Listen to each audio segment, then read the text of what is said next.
Assalamualaikum warahmatullahi wabarakatuh. Saya Mandana Fitul Maisha, mahasiswa semester 5 Prodi Tadris Bahasa Inggris.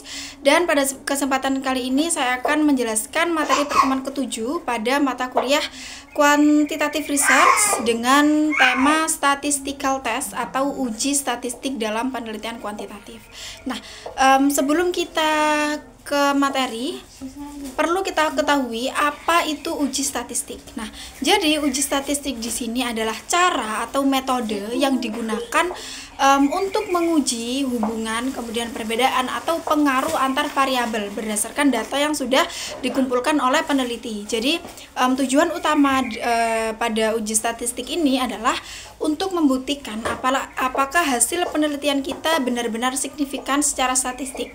Nah, artinya apakah hasil itu terjadi karena alasan tertentu, bukan hanya kebetulan. Nah, kemudian di sini ada macam-macam uji statistik. Yang pertama adalah correlation atau korelasi. Nah, korelasi di sini digunakan untuk melihat hubungan antara dua variabel.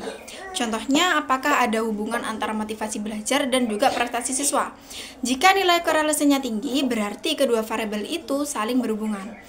Kemudian di sini ada faktor analysis atau analisis faktor. Nah, analisis faktor ini digunakan untuk mengelompokkan variabel-variabel yang memiliki keterkaitan.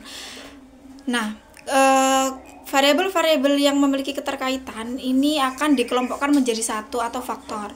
Misalnya, faktor-faktor yang mempengaruhi kepuasan belajar siswa dapat dikelompokkan menjadi lingkungan belajar, kemudian metode guru, dan juga motivasi pribadi. Kemudian yang ketiga ada regression atau regresi. Jadi, analisis regresi ini digunakan untuk melihat pengaruh satu atau lebih variabel terhadap variabel lainnya. Nah, ini untuk menguji seberapa besar pengaruh durasi belajar terhadap nilai ujian. Contohnya, hasil membantu kita untuk memprediksi nilai suatu variabel berdasarkan variabel yang lain. Jadi, analisis regresi ini digunakan untuk melihat pengaruh satu variabel ini terhadap variabel yang lain itu seberapa, seperti itu. Contohnya itu tadi, seberapa besar sih pengaruh durasi belajar terhadap nilai ujian pada siswa, seperti itu. Nah, kemudian yang keempat ada chi-square test atau uji chi-square. Nah, ini digunakan untuk melihat hubungan antara dua variabel kategori. Misalnya, apakah ada hubungan antara jenis kelamin laki-laki dan perempuan dan preferensi gaya belajarnya. Jadi digunakan untuk melihat hubungan antara dua variabel kategori. Nah, di sini kategorinya laki-laki dan perempuan misalkan ya. Berarti contoh dari uji chi-square ini adalah apakah ada hubungan antara jenis kelamin laki-laki dan perempuan tadi dengan preferensi gaya belajar. Seperti itu. Kemudian yang kelima di sini ada t-test atau uji T. Jadi kalau uji T ini digunakan untuk membandingkan dua kelompok data. Nah, dua kelompok data ini misalnya apakah nilai rata-rata siswa yang diajar dengan metode A berbeda secara signifikan dengan siswa yang diajar dengan metode B.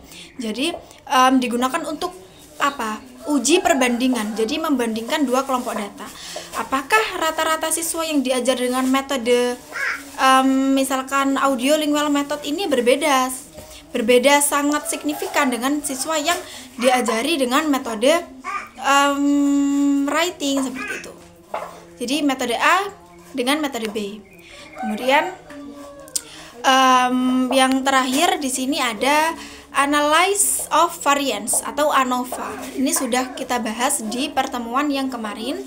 Ini kita singgung tentang ANOVA, Analysis of Variance. Jadi membandingkan lebih dari dua kelompok data. Misalkan kita akan membandingkan 3 metode belajar yang berbeda. Yang pertama di sini ada metode ceramah, kemudian yang kedua ada metode diskusi, dan yang ketiga ini adalah eksperimen. Kemudian kita bandingkan 3 metode belajar ini. Yang efektif itu yang metode yang mana? Ini untuk melihat mana yang paling efektif. Jadi kita membandingkan lebih dari 2 kelompok data, bisa 3, bisa 4, seperti itu. Jadi misalkan membandingkan metode itu tadi seperti ceramah, kemudian diskusi, dan juga eksperimen. Mana yang lebih efektif dari ketiga metode belajar tersebut? Ini nanti dibandingkan melalui analysis of variance atau ANOVA, seperti itu. Jadi uji statistik ini sangat penting karena membantu peneliti untuk yang pertama, membuktikan hipotesis dengan data yang valid. Kemudian yang kedua, mengetahui hubungan dan pengaruh antar variabel serta menarik kesimpulan yang dapat dipertanggungjawabkan secara ilmiah, karena itu tadi datanya sudah valid, kemudian bisa dipertanggungjawabkan secara ilmiah, seperti itu. Nah, dengan uji statistik ini penelitian kuantitatif menjadi lebih kuat dan hasilnya lebih terpercaya. Seperti itu, mungkin itu saja yang dapat saya sampaikan. Terima kasih. Wassalamualaikum warahmatullahi wabarakatuh.